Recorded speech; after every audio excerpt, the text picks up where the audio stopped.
The hive's dawn klaxons screamed their mechanical litany across 4 million souls packed into ferrocrete and plasteel. The sound reverberated through cramped hab blocks and vast manufactorum halls, through the gilded spires of the nobility and the refuse-choked depths of the underhive. It was the same sound every morning, the same piercing wail that had marked the beginning of each day for centuries. The Emperor's work never ceased. The machines never slept. The law never rested. In the fortress precinct of the Adeptus Arbites, a structure that rose like a monument to judgment itself, arbitrator Hadrian Vol opened his eyes moments before the alarm sounded in his austere cell. Years of service had conditioned his body to wake before the Emperor's call, a point of pride he never shared with his fellow enforcers. Pride was dangerous. Pride was the first step toward corruption. He had seen what pride did to men who wore the badge. It made them believe they were above what they enforced. It made them weak. He rose from his cot, regulation firmness, designed to the exact specifications prescribed by the Arbites Codex, no softness to weaken the body or dull the mind, and knelt before the small shrine set into the wall. It was the only personal touch in a cell otherwise devoid of comfort or individuality. The golden aquila gleamed in the half-light filtering through the narrow window, its wings spread in eternal vigilance, its twin heads watching in all directions for the enemies of mankind. Hadrian had polished it the night before, as he did every night. The ritual was soothing, meditative. In the gleam of the sacred symbol, he could see his purpose reflected back at him. He lowered his head and whispered the oath of enforcement. The words were worn smooth like prayer beads, repeated so often they had become as natural as breathing. I am the law. I am the Emperor's will made manifest in deed and judgment. I am the shield that guards against the darkness of lawlessness. I am incorruptible, for mercy without justice is heresy. I shall show no weakness, for weakness breeds corruption. In the Emperor's name, I bring order to the lawless, justice to the guilty, and the swift judgment to those who would threaten his domain. The words were a comfort, a reminder of purpose that filled the hollow places in his soul. Without order, there was only chaos. Without structure, only damnation. Hadrian had seen what became of worlds where enforcement grew soft, where arbitrators stayed their hand out of misplaced sympathy. He had studied the reports during his training, poring over the grim histories of worlds that fell to corruption. Always, the rot began with a single moment of weakness. A judge who showed mercy to a guilty man, an enforcer who looked away from a minor crime, a magistrate who allowed sentiment to cloud his judgment. From those small seeds grew rebellion. From those tiny cracks came the flood. Hadrian had memorized the progression. First came petty crimes, ignored or treated lightly. Then came organized criminal enterprises. Then the corruption of officials. Then the questioning of imperial authority. Then heresy. Then finally damnation. The pattern was as predictable as the dawn klaxons, as inevitable as death. He would never make that mistake. Sentiment would never corrupt his judgment, because in truth, those who obeyed had nothing to fear. Those who suffered had earned their suffering through transgression. Hadrian donned his carapace armor, 20 kilograms of ceramite and plasteel that transformed him from a man into a symbol, the symbol of order, the symbol of the Emperor's judgment. He checked his shock maul, testing its power cell. Full charge. He inspected his bolt pistol, chambering a round. The weapon was consecrated, blessed by a priest of the ecclesiarchy, each mass-reactive bolt inscribed with prayers of righteousness. He checked his suppression shield, his manacles, his citation pad. All were consecrated tools of his divine will. All were ready. The armor bore the scars of service, scratches from knives wielded by desperate criminals, scorch marks from crude, improvised weapons. Hadrian never had the armor repaired beyond functional necessity. He wanted the scars visible.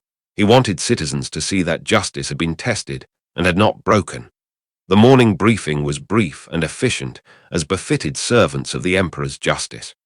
20 arbitrators stood at attention in the briefing chamber, its walls covered with tactical displays showing crime statistics, patrol routes, and wanted criminals. Watch Captain Voller, a grizzled veteran of 30 years' service with a face like cured leather and eyes like chips of flint, delivered the day's orders. He never wasted words. Each sentence dropped like a bolt round, heavy, final, explosive. Under Emergency Decree Validus 7, Voller began, his voice carrying the weight of absolute authority. Issued by the planetary governor and ratified by Segmentum Command, Sector 7 Gamma remains under direct Arbites martial law.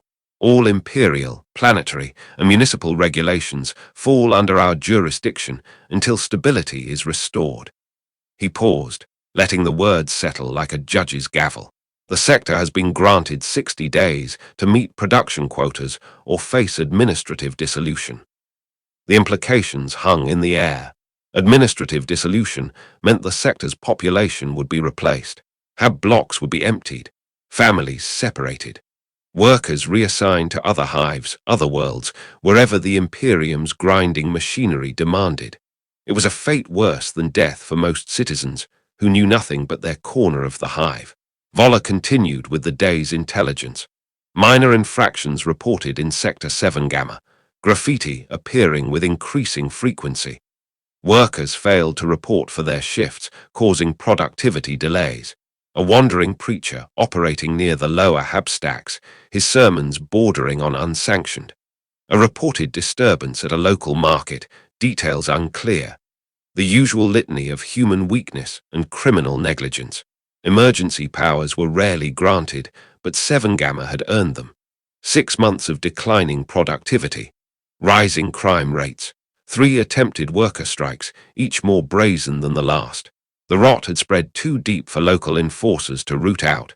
Those weak, corrupted fools who made excuses for the citizens they policed, who showed mercy that bred contempt for authority.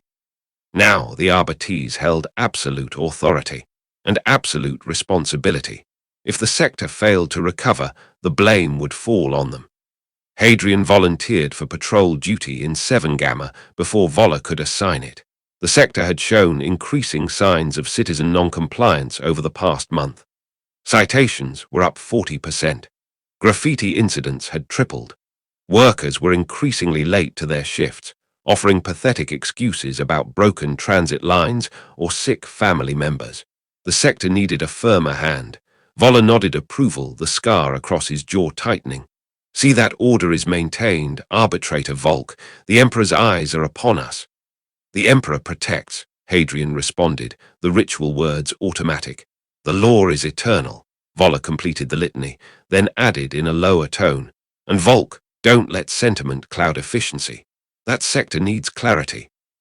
The hab blocks of Sector 7 Gamma rose like tombstones toward the polluted sky, each one housing thousands in cramped quarters that reeked of recycled air, human sweat, and industrial chemicals.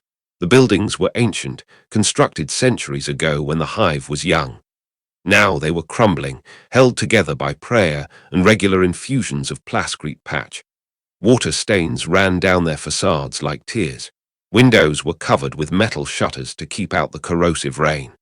The streets between them were narrow canyons where the sun never reached, lit by flickering lumen strips that cast everything in sickly yellow light.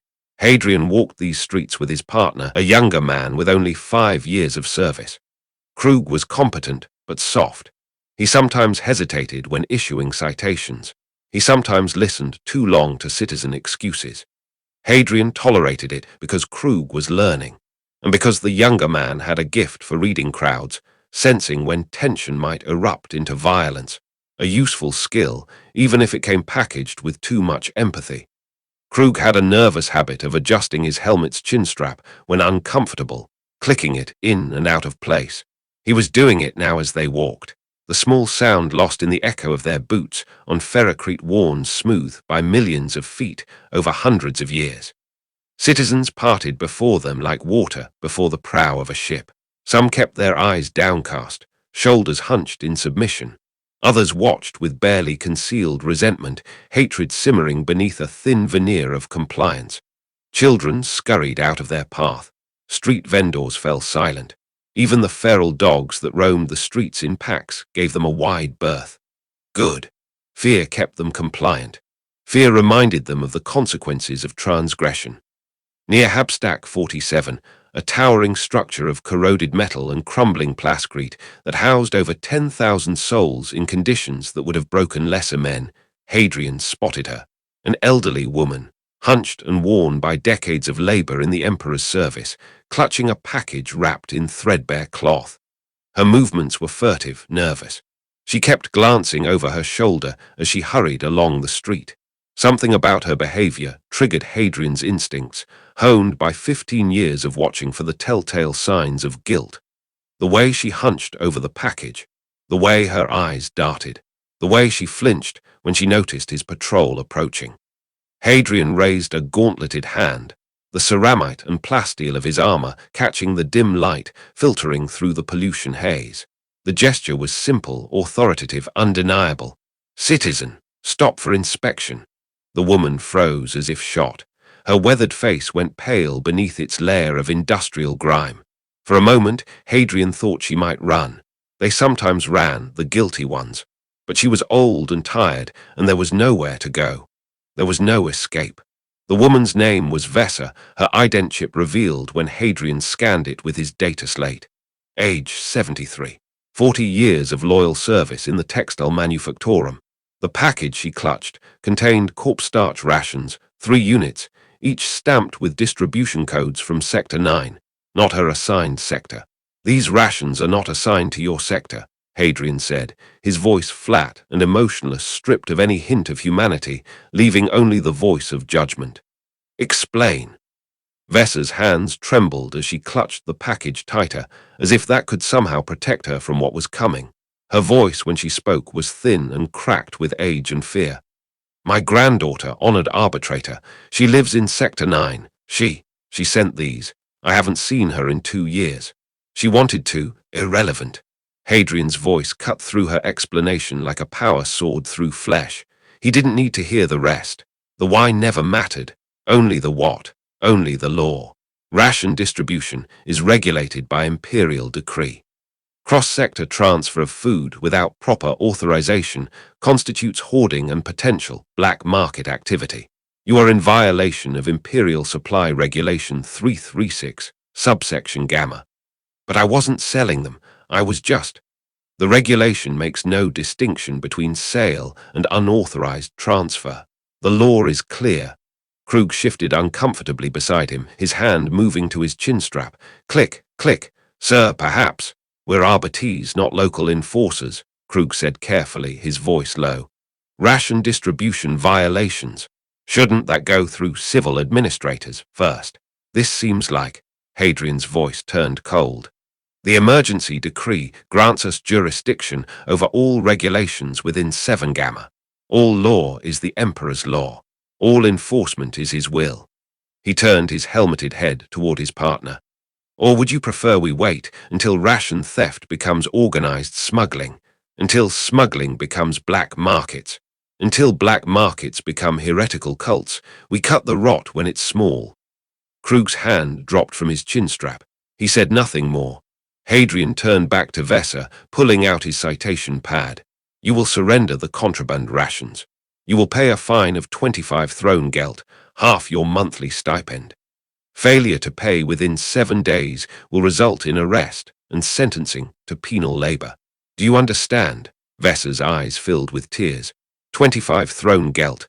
That was food for a week, medicine for her failing lungs, heat for her hab unit during the cold months. "Please, honored arbitrator, I'm an old woman. I serve the Emperor. Your service is irrelevant to your current transgression." Hadrian's voice remained flat, emotionless. "The law applies equally to all citizens, regardless of age or service record. That is justice. That is fairness." He extended a gauntleted hand. "The rations, now." The old woman handed over the package with shaking hands. Hadrian scanned the citation into her identchip. The electronic chirp of the transaction seemed unnaturally loud in the sudden silence of the street. Around them, citizens had stopped to watch, forming a loose circle at a safe distance. They always watched. They needed to see what happened to those who broke the law, even in small ways. They needed to be reminded. 7 days, Hadrian repeated. "The Emperor's mercy is infinite, but his law is eternal." Vessa shuffled away, her shoulders shaking with silent sobs. She didn't look back. Behind her, Hadrian confiscated the rations and marked them for proper redistribution through official channels. Everything would be accounted for. Everything would be proper. That was how civilization survived. That was harsh, Krug said quietly once they'd resumed their patrol. That was justice, Hadrian corrected. Would you have preferred I show her mercy, allow her to keep stolen rations? What message would that send to the others watching? That rules can be broken, if your excuse is sympathetic enough. That the law bends for tears. He shook his head. No, we showed her exactly what she needed to see. We showed her that transgression has consequences. We showed everyone watching that the law is not negotiable. She's an old woman who received a gift from her granddaughter. She's a citizen who violated imperial supply regulation. Her emotional state is irrelevant. Her relationship to the donor is irrelevant. The law was broken. The law was enforced. That is our duty, our only duty. Krug said nothing more, but Hadrian could sense his partner's discomfort. The younger man would learn. They all learned eventually. Sentiment was the enemy of justice. Empathy was the crack through which corruption entered. To enforce the law properly, one had to stand apart from the citizens, untouchable by their pleas and tears and desperate justifications. Over the following weeks, Hadrian intensified his patrols through 7 Gamma. His presence became constant, unavoidable. Citizens began to recognize his scarred armor, the particular cadence of his footsteps. They learned to fall silent when he approached, to keep their heads down, to ensure every aspect of their behavior was beyond reproach. The citations multiplied. A man named Joran, 3 minutes late to his shift at the manufactorum. Regulation violation. Citation issued. Fine, 10 thrown gelt. A vendor named Cass operating without proper licensing verification. The paperwork existed, but she couldn't produce it immediately when requested. Regulation violation. Citation issued. Fine, 30 thrown gelt. Goods confiscated pending proper documentation. A preacher whose sermons, while not overtly heretical, failed to include the proper number of ritual invocations to the emperor as specified in Ecclesiastical Decree 948. Regulation violation. Citation issued. Mandatory re-education ordered. Each citation was justified. Each violation was real, documented in the labyrinthine codes of imperial law. Hadrian could cite chapter and verse for every enforcement action. The Lex Imperialis was vast, containing thousands of regulations covering every aspect of human behavior. Under emergency provisions, all of them fell under his authority. The citizens of 7 Gamma learned to live in a state of perpetual compliance. They double-checked everything, their paperwork, their schedules, their speech, their thoughts. Fear became the default emotional state, a constant background radiation that colored every moment of every day. Better to be overly cautious than to risk arbitrator Volk's attention. Krug continued to patrol with him, though the younger man's discomfort grew more visible with each passing day. The clicking of his chin strap became almost constant. He spoke less. When he did speak, his words were carefully chosen, stripped of objection or question. Shouldn't we be focusing on larger threats? Krug finally asked one morning. They just cited a woman for improper disposal of chemical waste. She'd put her cleaning solution in the wrong bin. The graffiti is still appearing. Someone's organizing it. Someone's spreading seditious messages. Shouldn't that be our priority? Hadrian stopped walking. He turned to face his partner, his helmet lenses reflecting the sickly yellow light of the street lumens. You believe these enforcement actions are unrelated to the sedition? I just think we might be missing the bigger picture. Every citation weakens the criminal's support structure. Every fine reduces the resources available to seditious elements. Every moment of fear makes citizens think twice before joining any organized resistance. Hadrian's voice was patient, pedagogical. He was teaching. You're thinking like a local enforcer, Krug. You're looking for the big crime to solve, the dramatic arrest that proves your worth. But that's not how corruption works. It doesn't announce itself. It grows in the spaces where law becomes lax, where citizens believe they can transgress without consequence. He gestured to the street around them, to the citizens who had frozen at the sound of his voice. Every person here is a potential criminal. Every person here is one moment of weakness away from betraying the Emperor. Our job is to ensure that moment never comes. Our job is to make obedience easier than transgression. Fear is the inoculation against heresy. Krug's hand moved to his chin strap. Click. Yes, sir. They resumed their patrol. The graffiti continued to appear, crude spray paint markings on the walls of hab blocks and manufactorum facades. Most of it was nonsense, abstract symbols, angry scrawls of barely coherent text. But some messages were more disturbing. The law devours its children. Compliance is not virtue. The Emperor's mercy is not found in citations. Seditious thoughts designed to undermine authority, to plant seeds of doubt in the minds of loyal citizens. Hadrian intensified enforcement in the areas where graffiti appeared. More patrols, more inspections, more citations. The citizens in those zones lived under a microscope, every action scrutinized, every potential violation identified and punished. The logic was sound. Create an environment so restrictive that the graffiti artists couldn't operate without being detected. Force them to reveal themselves through their own desperate need to spread their poison. New messages appeared almost daily, growing bolder, more explicit in their defiance. We are not numbers. Order without mercy is tyranny. The law serves itself, not the Emperor. Each one was a slap in the face, an insult to everything Hadrian stood for. He doubled his efforts, tripled them. His patrol days stretched to 16 hours, then 18. He slept 4 hours a night, rising before the dawn klaxons to inspect his equipment and review the previous day's citations. His armor remained on for days at a time. He ate ration bars on the move. He memorized the faces of every citizen in his patrol zone, cataloging them, watching for signs of guilt or deception. The citizens of Seven Gamma lived in a state of siege. They moved through their days like ghosts, silent and afraid, their eyes downcast, their shoulders hunched. Conversations ceased when Hadrian approached. Children were kept inside. Street vendors closed their stalls early. The sector fell into an eerie, unnatural quiet, broken only by the sounds of machinery and the echo of Hadrian's boots on ferrocrete. Productivity in the manufactorums began to decline. Workers arrived exactly on time. No one dared be even a second late. But they moved slower, their efficiency degraded by exhaustion and fear. Quality control suffered as people focused more on avoiding citations than on doing their jobs properly.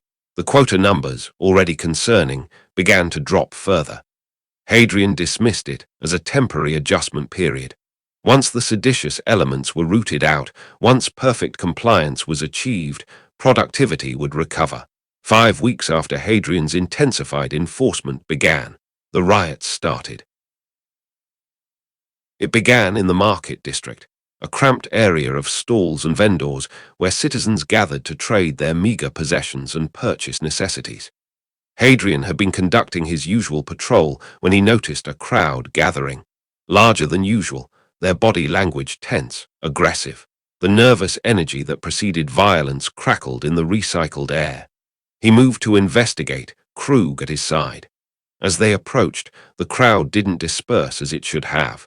Instead, it grew denser, citizens pressing closer together, their faces no longer showing the proper fear. Something had changed. Something had broken. A bottle flew from the crowd, shattering against Hadrian's shoulder pauldron. Then another. Then a piece of broken ferrocrete. The crowd surged forward, and Hadrian heard the sound of citizens chanting, not prayers to the Emperor but words of defiance. No more citations. We are not criminals. The law has no mercy. Sedition. Open rebellion. Everything he'd feared, everything he'd worked to prevent, erupting before his eyes. And all he could think was, I was right. I was right to be vigilant. I should have been harsher. I should have acted sooner. Hadrian drew his shock maul, its power cell crackling to life. Beside him, Krug deployed his suppression shield, the plasteel barrier locking into place with a solid clunk. They advanced into the crowd, and Hadrian felt something he'd rarely experienced in his years of service, a savage satisfaction. Finally, the criminals had revealed themselves. Finally, he could apply justice without ambiguity. The riot was suppressed within the hour. Hadrian called for reinforcements, and a full squad of Arbites descended on Sector 7 Gamma with riot shields, shock mauls, and gas. They moved through the crowd like a harvester through wheat, leaving broken bodies and sobbing citizens in their wake. Mass arrests, mass citations. The holding cells in the precinct overflowed with prisoners, packed so tightly they could barely move. Interrogations revealed no organized conspiracy, no heretical cult, no criminal mastermind. Just desperate people pushed beyond endurance, their fear finally transformed into rage. They'd rioted because they couldn't live any other way, because compliance had become impossible, because the weight of perpetual enforcement had crushed something vital in their spirits. Hadrian didn't see it that way. To him, the riot proved his thesis. The citizens had been hiding their criminal nature all along, biding their time, waiting for an opportunity to rebel. His enforcement hadn't been too harsh, it had been too lenient. He should have acted more aggressively from the beginning. He should have rooted out the sedition before it could fester. The trials were swift. Emergency provisions allowed for expedited judgment. Hundreds were sentenced to penal labor. Dozens were executed for leading the violence. The market district was cleared and placed under permanent surveillance. Movement within 7 Gamma became restricted. Citizens needed permits to travel between hab blocks, to enter the manufactorums, to access the markets. The sector fell into a silence deeper than before, not the silence of order but the silence of broken things, of spirits crushed beyond repair. Hadrian saw it as peace, as proof that justice had prevailed. The emperor's law had been tested by the fires of rebellion and had emerged stronger. Order had been restored. The criminal elements had been purged. He knelt before his shrine each night and offered prayers of thanks, the golden aquila gleaming in the candlelight. I am the law. I am the emperor's will made manifest. I am incorruptible, for I feel no pity. I am righteous, for I know no doubt. I am the shield against chaos, the sword against heresy, the hand of justice that never wavers. I have done your work, master of mankind. I have held the line. I have not been found wanting. Krug requested a transfer 2 days after the riots. He said nothing about his reasons, but Hadrian knew. The younger man had been too soft, too willing to question. He lacked the strength necessary for this work. Perhaps a quieter sector would suit him better. Perhaps he would learn, perhaps not. It didn't matter. Justice didn't need everyone to understand it. It only needed to be enacted. A new partner was assigned, a man named Corvus, older and harder than Krug. Corvus spoke rarely and never smiled. He issued citations with detached efficiency, showed no hesitation, asked no questions. He was perfect. Together, they maintained the peace in 7 Gamma. The citizens moved through their days like automatons, their compliance absolute and joyless. Production quotas continued to fall. There were simply fewer people now, fewer workers, fewer hands to operate the machines. Administrative messages arrived on Hadrian's data slate, flagged with increasing priority levels. Quota failures, productivity decline, request for explanation, request for solution. Hadrian dismissed them. Those were civilian concerns, economic matters. His duty was enforcement, not economics. The quotas would recover once the sector fully adapted to proper discipline. The weak had been culled. The strong remained. The Imperium had always been built on the backs of the strong. Production had fallen to 60% of minimum requirements. The planetary governor issued a formal inquiry. The Adeptus Administratum sent representatives to investigate. They arrived with their data slates and their ledgers and their 1,000 questions, poking through the sector's ruins, interviewing the hollow-eyed citizens, reviewing the enforcement records. Hadrian met with them, confident in his actions. He had maintained order. He had suppressed rebellion. He had enforced the law without wavering. Everything he'd done was justified, documented, proper. He'd followed the regulations to the letter, every citation, every arrest, every judgment backed by specific sections of the Lex Imperialis and the emergency decree. The Administratum representatives listened with expressions of bureaucratic neutrality. They took notes. They asked for clarification on certain decisions. They requested copies of all enforcement records. Hadrian provided everything, proud of the meticulous documentation he'd maintained. 2 weeks later, the report was filed. Sector 7 Gamma was declared economically unviable. Administrative dissolution was authorized. The population would be redistributed to labor camps and penal colonies. The hab blocks would be sealed. The manufactorums would be dismantled for parts. The sector would become a ghost zone, an empty wound in the side of the hive. Hadrian read the report in his cell, the data slate's glow illuminating his face in the darkness. He searched for criticism of his enforcement actions, for condemnation of his methods. There was none. The report simply noted that the sector's productivity had fallen below viable thresholds and therefore required dissolution. Economics, not justice. Numbers, not morality. He should have felt vindicated. He'd done his duty. The dissolution wasn't his fault. It was the citizens, for being weak, for failing to meet their quotas, for allowing themselves to be broken by proper enforcement. He'd maintained order. He'd suppressed rebellion. He'd enforced the law. But as he knelt before his shrine that night, polishing the golden aquila, he found himself thinking of Vessa, the old woman with her illegal rations. 3 units of corpse starch sent by a granddaughter she hadn't seen in 2 years. Had she paid? He didn't remember. He'd issued so many citations, thousands of them. They blurred together in his memory, a vast catalogue of minor transgressions and appropriate punishments. Was she among the citizens being redistributed? Was she dead? Hadrian shook his head, dismissing the thought, sentiment, weakness. The questions didn't matter. She'd broken the law, she'd faced justice. That was all that mattered. He finished polishing the aquila and began his prayers. The streets of 7 Gamma emptied over the following days. Citizens were processed, catalogued, and loaded onto transport vehicles. Some went to labor camps. Some went to penal colonies. Some simply disappeared into the vast machinery of the Imperium, their fates recorded in ledgers that no one would ever read. He observed the process with professional detachment. This was necessary. The sector had failed. The weak had to be culled so the strong could thrive elsewhere. The Imperium was vast, and its needs were absolute. Individual suffering was irrelevant when weighed against the survival of humanity itself. Hadrian packed his meager belongings with the same efficiency he applied to everything.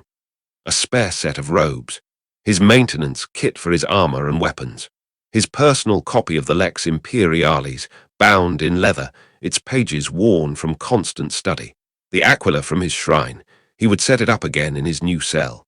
He cleaned his weapons one final time, oiling every part, checking every seal. He polished his armor until it gleamed despite its scars.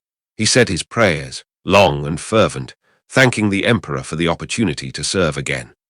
Hadrian Volk departed the following morning as the dawn claxons screamed their mechanical litany. His carapace armor gleamed in the sickly dawn light, every scar visible, every purity seal perfect. He walked through the streets of Sector 7 Gamma one final time. At the sector boundary, marked by a checkpoint and gate, Hadrian paused. His shadow fell long across the empty street, across the silent hab blocks. He thought of Vessa and her illegal rations, Joran and his 3 minutes of lateness, Cass and her unlicensed vending. All of them had broken regulations. All of them had faced justice. The transport waited beyond the checkpoint, its engines rumbling, ready to carry him to Sector 12 Alpha, to new streets, new citizens, new infractions to correct. Hadrian turned toward it, and then he saw her, a girl, perhaps 7 years old, watching him. She was thin, malnourished, her face smudged with grime. She wore clothing that had been patched so many times the original fabric was barely visible. In her arms she clutched something, a small, worn prayer book, its cover cracked with age. Their eyes met across the empty street. The girl didn't run, didn't hide, didn't avert her gaze like every other citizen. She simply stood there, watching him with dark, solemn eyes that seemed far too old for her young face. Hadrian's hand moved instinctively to his data slate. No visible infraction, no regulation violated. The child was simply standing, simply watching, simply existing in the shadow of his passing. He lowered his hand. The girl continued to watch as he turned and walked toward the transport. He did not look back. As the transport lurched forward, Hadrian sat in the darkness, his armor suddenly feeling heavier than it ever had. He began whispering the oath of enforcement, but for the first time, the words caught in his throat. He forced them out. Harder this time. The words came slowly at first, then faster, tumbling over each other like an avalanche. I am the law. I am the Emperor's will made manifest, in deed and judgment. I am the shield that guards against the darkness of lawlessness.